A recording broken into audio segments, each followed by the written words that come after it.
مجید غور و فکر کرنے کا نام ہے، تدبر کرنے کا نام ہے۔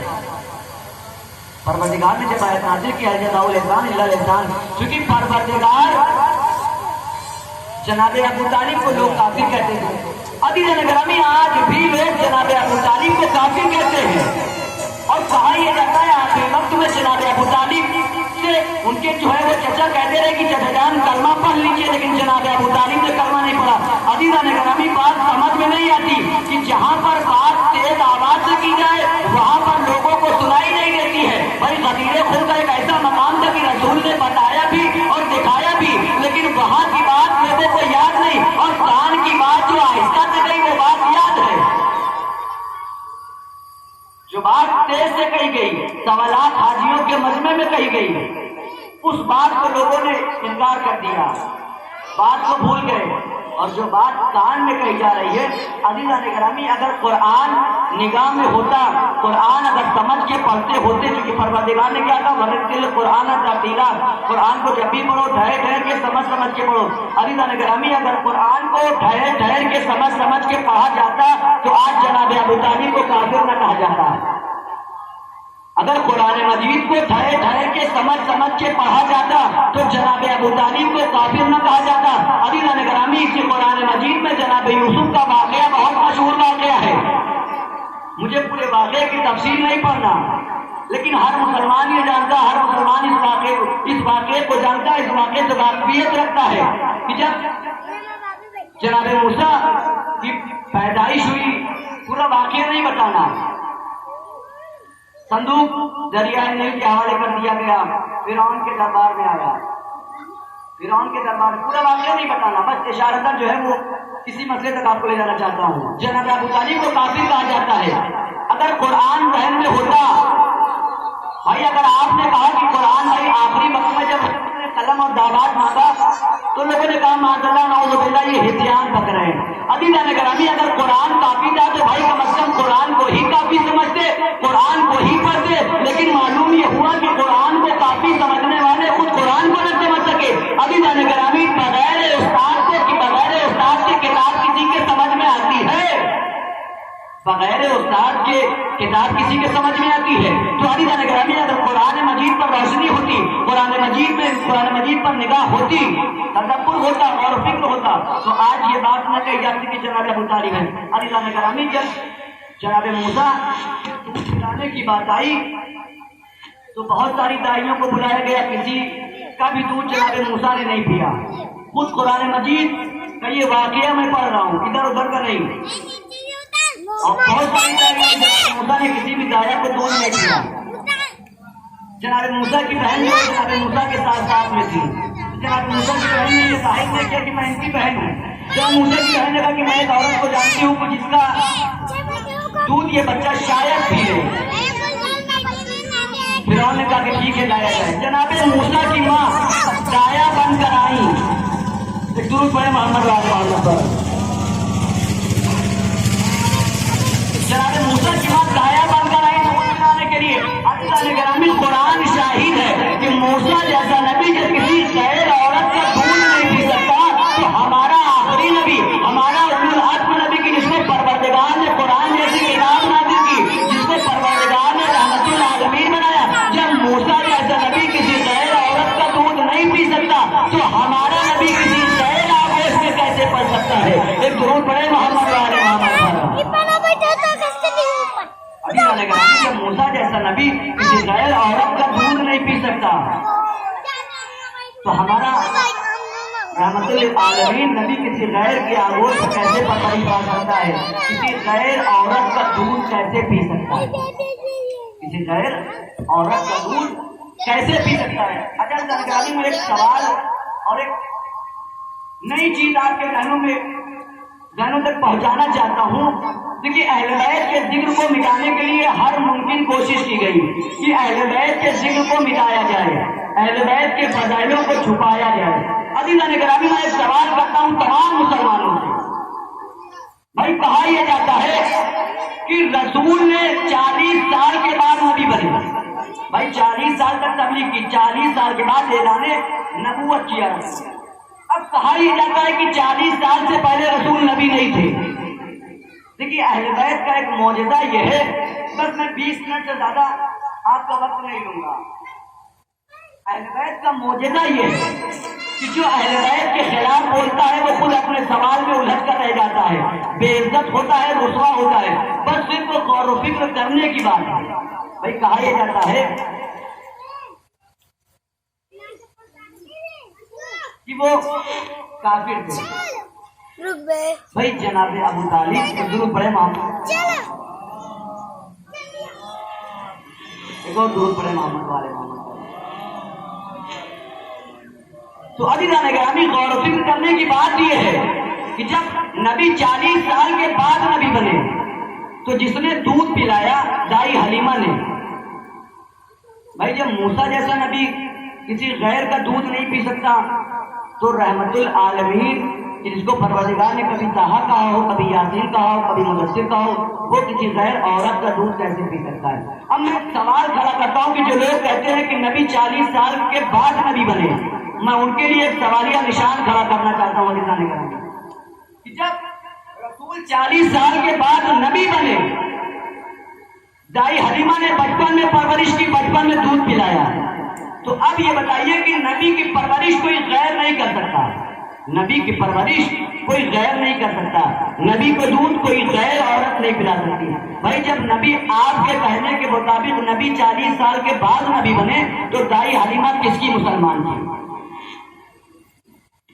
دائی حلیمہ کس کی مسلمان تھی؟ میں سوالیہ نشان کھڑا کرنا چاہتا ہوں۔ جو لوگ یہ کہتے ہیں کہ نبی 40 سال کے بعد نبی بنے، پوری ذمہ داری کے ساتھ میں اپنی بات کو عرض کر رہا ہوں، بھائی جب نبی 40 سال کے بعد نبی بنے تو دائی حلیمہ کس کی مسلمان تھی؟ بھائی جب نبی کا کلمہ پڑھا جائے گا آپ کے مطابق نبی 40 سال کے بعد نبی بنے تو دائی حلیمہ نے کس کا کلمہ پڑھا؟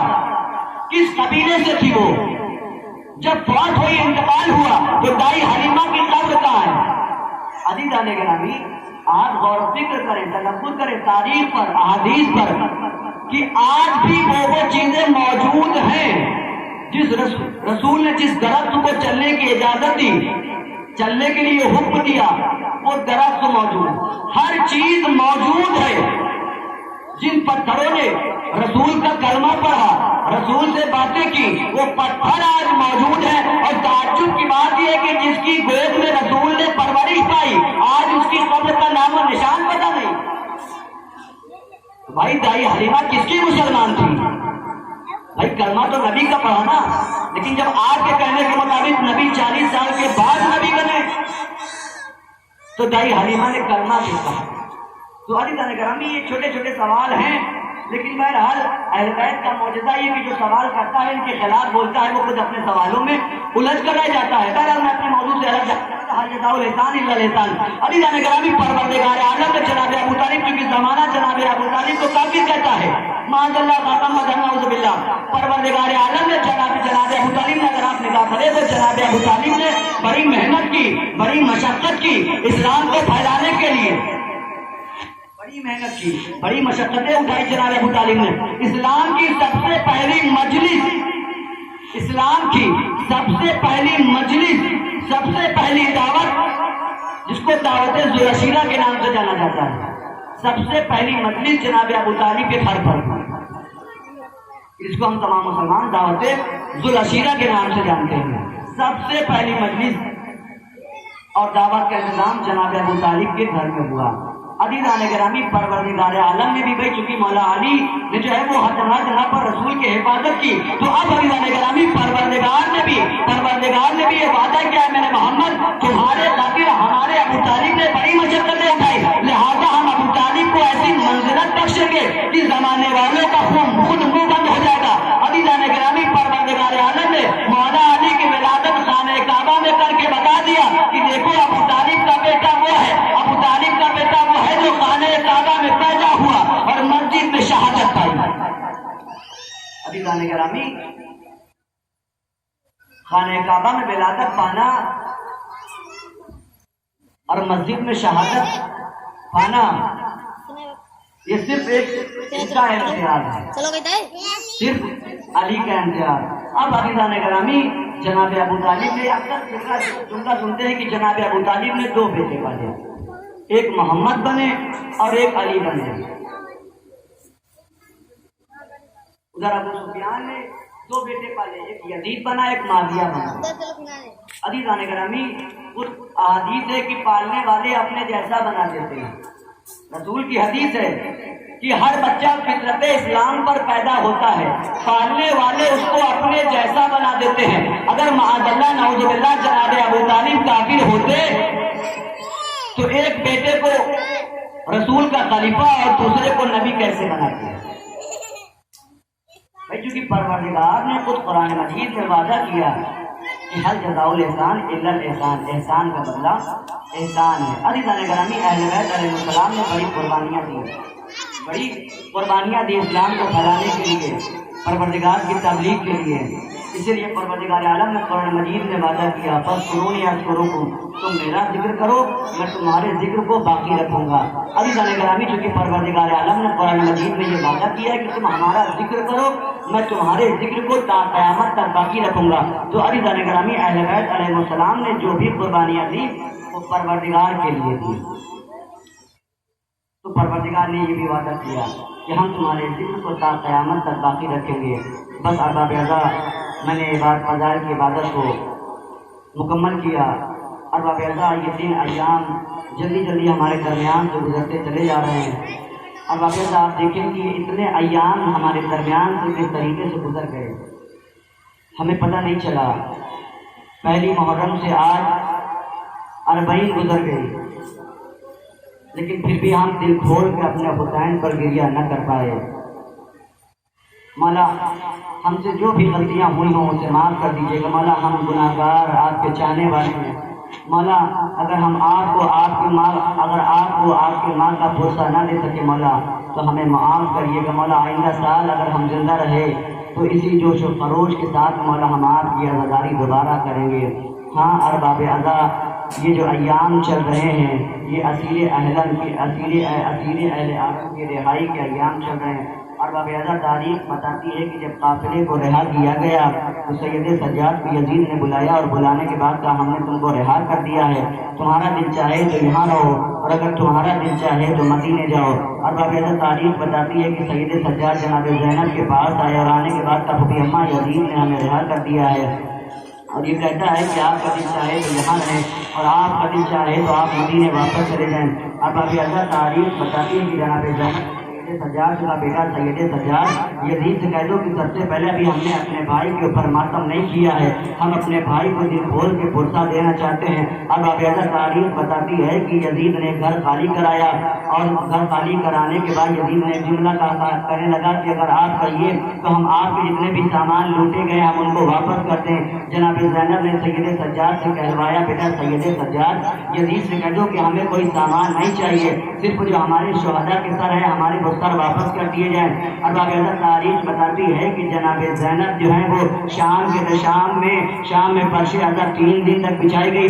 ارباب اعضاء، جب تبرکات آنا شروع ہوئے، جناب قاسم کا سر آیا، جناب علی اکبر کا سر آیا، اس کے بعد جناب زینب نے سید سجاد کو پرسہ دینے کے لیے ایک مسند بچھائی، ایک مسند پر سید سجاد بیٹھے، ایک مسند پر جناب زینب سلام اللہ علیہ بیٹھی۔ ارباب اعضاء، جب جناب علی اکبر کا سر آیا تو جناب زینب ایک مرتبہ اٹھی اور کہنے لگی، بیٹا سید سجاد تم کو تمہارے بابا کا پرسہ، بیٹا سید سجاد تم کو تمہاری بہن سکینہ کا پرسہ، بیٹا سید سجاد تمہارے بھائی علی اکبر کا پرسہ، بیٹا سید سجاد اون محمد کا پرسہ، بیٹا سید سجاد قاسم کا پرسہ قبول کرو۔ ارباب اعضاء، جناب زینب سید سجاد کو پرسہ دے رہی تھی۔ ایک مرتبہ سید سجاد مسند سے کھڑے ہوئے، کھڑے ہونے کے بعد کہتے ہیں پھوپھی اماں اب ذرا آپ بیٹھ جائیے۔ ایک مرتبہ جناب زینب مسند پر بیٹھی، جناب سید سجاد نے پرسہ دینا شروع کیا، اے پھوپھی اماں آپ کو آپ کے بھائی حسین کا پرسہ، پھوپھی اماں آپ کو آپ کے بھانجے قاسم کا پرسہ، پھوپھی اماں آپ کو آپ کے اون محمد کا پرسہ، پھوپھی اماں آپ کو 6 مہینے کے علی اکبر کا پرسہ۔ ربکم خیر الجزا، خدا آپ کو کوئی